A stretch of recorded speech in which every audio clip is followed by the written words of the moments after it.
At the beginning of the film, we are shown the end of the world, where the resources were exhausted. The heat on the world also became very high.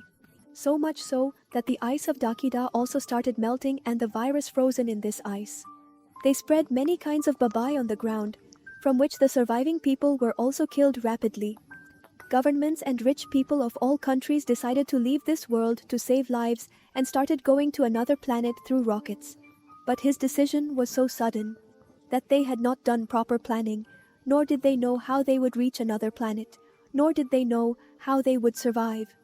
In such a situation, many rockets were destroyed as soon as they went into space and people were killed in space. Now the children who won in the world were crushed human beings. They died of hunger and thirst, and some were killed by fighting among themselves. Now we were shown Eva, the only remaining human on the planet, who lived with a robot in a military base built on top of the mountains. This military base was built by his father, and this robot was also his father's. This robot, he used to do security outside Eva's house, so that no one harms Eva or steals anyone's things. Even today, when Eva starts going down for some essential items, the robot gives her some instructions before leaving that she should not drink the water below and go with her extra oxygen supply. Going down, we are shown a devastated world. This was destroyed. Eva finds a superstar and goes there, picks up her stuff, and gets levitated seats. She knew that it was very difficult to grow them in today's era, but she did not lose hope. He picked them up and walked out of here. Even today, she hoped that a survivor would find her own, but to find a lot. When he did not find anyone, he wrote his location outside the supermarket saying that if any survivor was alive, he would come and live with him. When we got home, we saw that the robot was waiting for us. But every martaba had to tell this robot before going home, even if it was the 10th time. Why don't you go to the car? In 1 minute, Eva got fed up and Eva put the wrong password, and as soon as she put her wrong password, this robot donates a gun on her. To protect herself, Eva sets her correct password and now goes home, takes a shower with clothes so that whatever virus below is on her clothes. He washes everything and then gets to work.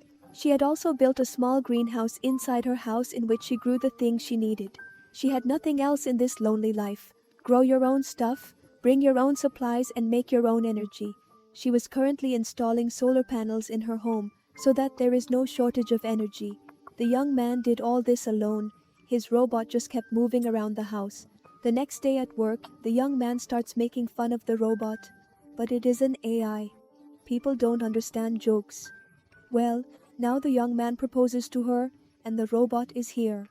He tells him the definition of marriage and says that there cannot be a marriage between a report and a human being. Then he tells him that what will happen to me, there is something else besides you in this world. The court here, from what happened between her and the report, we know that her father went to his battalion after building this base, and Eva was told that he would come back in a few days. But years passed and they didn't come here. The robot also started to understand a little bit about Eva, and now the robot told her, I can only work for 40 years. If something happens to me, I'll be your cab. It doesn't matter if Eva says it jokingly. I'll find another robot. Well, now young people ask him the rules of robots. Robots tell us we can't harm a human. The second rule was that he had to follow every order given to humans, and the third rule was that he would keep himself alive. But the condition was that people are not being harmed through him, and he is not taking orders from humans. Here she tells Eva that you were also created for a fourth job to find new energy resources. The robot said, no, I am just a security robot. I wasn't made to collect things. He says my job is to protect you and to prevent unknown people from coming here, and according to me, the unknown is the one who does not know my password. This is wrong. If someone didn't know the password but they were human and dying, you should have helped. I don't remember the time when your duty was at a checkpost and you didn't let people go to the other side, but he was dying of heat. Just this way they don't get your password. You and robots like you did not allow those remaining broken humans to cross the border, and all the poor humans were killed, and tell the robots that most people were killed here because of you people, but then you all were programmed to leave. If I were in the bus, I would reprogram everything again and remind you all how big mistakes you make. Even now, Eva did not feel comfortable living with this robot. She was afraid of this robot, but she couldn't stop this robot, because all this work was done by his father. Christmas was coming. Abiva asked his robot, do you want a gift for Christmas? To Jeez, The robot replied, "We robots don't take gifts." And Riva again remembered her sad thing that she is spending her whole life with a robot. Langak said to the robot, "You can pretend to be less human."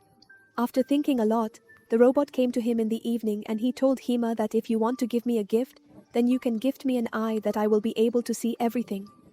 He looked at her in surprise and said, "Yes, we'll see about this the next morning." That Eva was going to go downstairs again to get an artificial tree because real trees were no longer in this world and she had to recuperate a tree for Christmas. Before leaving, Arth gave him the same instruction that he should go with an extra oxygen tag and not drink the water below. When Eva came back with her clothes, she now had to go inside the house. The robot asked him for a password like every day. Eva also told him, but the robot paid money on her because Samrit Bhai had given the wrong password. Actually, the password of this robot was renewed after 3 months. And the Neha password was in Eva's dad's journal. All these passwords were actually set by Eva's father and all were set and written in the diary. The diary was now inside the house. If she went in, she could see the correct password, but this robot won't let her in. Eva starts doing the minutes of the robot here, but there was no feeling inside the robot. Eva was also very thirsty. He remembered the winning password. He spoke in front of all the robots, but all the passwords were wrong. Eva now tries to explain to the robot, "Look, robot, I am the only person left in this world and you have been brought here for my protection. So let me go in for 1 minute, I'll take the journal and tell you your password." But the robot wasn't ready to listen to him. The robot never listened to him, so he went and sat away. He thought that after some time, when the robot's attention wandered, it would dodge him and go inside the house. And just as she started doing that, the robot from the side counted on her. No, that could have been fatal for him. Now she was ready to go inside her house. After some time, Dewan comes to the robot with a new idea and she tells him, "Let me in, I need an axe, I have to cut trees." The robot said, "There are no living trees in this world anymore, so why do you need an axe? I remember all of this report." Eva was also remembered, but this remote was also strong because of its programming. Whoever didn't tell him the password was a consequence for him and he couldn't let him in. Remote also remembered Eva, but he couldn't let her in until the young man told him the password. Eva again. He looks like a human in front of him. He says, "Let me in for a minute. I will look at the journal and tell you the password again." But still, the robot was not ready to obey him. "Eva, you say to her, okay. So just let me go in for 1 minute. Follow me if I didn't tell you the correct password. So of course you kill me, geez." The robot told him, "Our job is to protect humans and kill them. He tells me that I can only kill the human who is unknown to me and unknown to me." I got upset with these actions of my robot who did not get the password from every person. Eva now even stopped trying in front of him, and he spent the night outside his camp. She had thought that somehow she would go inside her camp at night, but Arthnam, this robot, was not leaving in front of her door. The next morning, Eva was now in a bad state of thirst and hunger. He had to get in somehow. She fought a Neha idea, wearing her clothes upside down. And she raised her face and she went to the robot and she told the robot, "I am a refugee and I need your help." He told the robot that according to the robot's laws, the robot should help him because he is a refugee and any refugee can come to another place and take him very easily if he is in danger in his country. The robot asks him, "What kind of refugee are you? Disaster refugee or political refugee?" Eva? She knew that disaster refugees do not have to come to another country, so she said that I am a political refugee, meaning Eva had come from a country where war was going on. The robot here tells him, "I will take your word, but you come from behind." Actually, he wanted to scan it completely. Eva went after him, and when she came back, she made her Hulia look like Eva again, and that was her mistake. When the robot scanned her Hulia, she did not think she was a refugee, and the robot refused to give her shelter again. The third time when Eva came in front of the robot in her real Hulia, the robot saw Eva and told her that just a while ago, one of these 4 people and a refugee had come here, but I drove her away. Eva felt that Shahid is now remembering something new to the robot. He says to the robot, "Please let me in." But the robot also asks her for a password, starts leaving here, and before leaving, she tells the robot that the next Murthama refugee comes here, then give him water. To drink water, she again made a refugee Hulia and came in front of the robot, and she told the robot that I need water, but before giving water. The robot now started investigating with him. She asks him for his documents but gets angry that I am a refugee.